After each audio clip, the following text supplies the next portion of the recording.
ती नसरापूरची घटना लईच बेकार झाली रे. या नाराज आम्हाला ना चौकात हातपाय कापून फाशी द्यायला पाहिजे. कोणी द्यायला पाहिजे? कोणी म्हणजे सरकारने द्यायला पाहिजे. बरोबर आहे, सरकारनेच केलं पाहिजे. आपण फक्त रस्ता रोको करायचा, मेणबत्त्या लावून श्रद्धांजली व्हायची आणि एखादा मूक मोर्चा काढायचा. 15-20 दिवसानंतर परत हे प्रकरण शांत होणार, परत एखाद्या मुलीवर बलात्कार होणार, परत सेम मूक मोर्चा, रस्ता रोको, मेणबत्ती लावून श्रद्धांजली. आणि काय, आपण फक्त आपल्या सरकारवर दोष द्यायला, राग काढायची संधी शोधायची.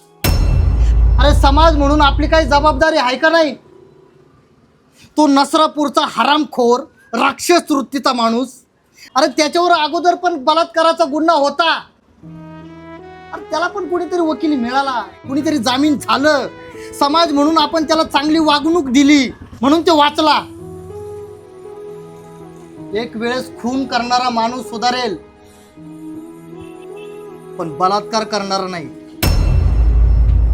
त्याला संधी मिळाली ना तो करणारच. अरे माणूस म्हणून आपली काहीतरी जबाबदारी आहे का नाही? लोक आता म्हणतात आमच्या ताब्यात द्या. अरे CCTV चेक केल्यावरती पोलीस पकडण्याआधी लोकांना पकडणं शक्य नव्हतं का? अरे दुसऱ्याच्या बहिणीची छेडछाड चालू असताना मोबाईल काढून शूटिंग करणारे आपण. एकांतात होणारे गुन्हे आपण थांबवू नाही शकत, पण समोर होणाऱ्या गोष्टीचं काय? समाज म्हणून आपली काहीतरी जबाबदारी नाही आहे का? सरकार करेल न करेल, अरे पण आपण काय करतोय? आधीच्या केसमध्ये त्याला शिक्षा मिळाली असते ना, तर कदाचित ती चिमुकली आज आपल्यात असते.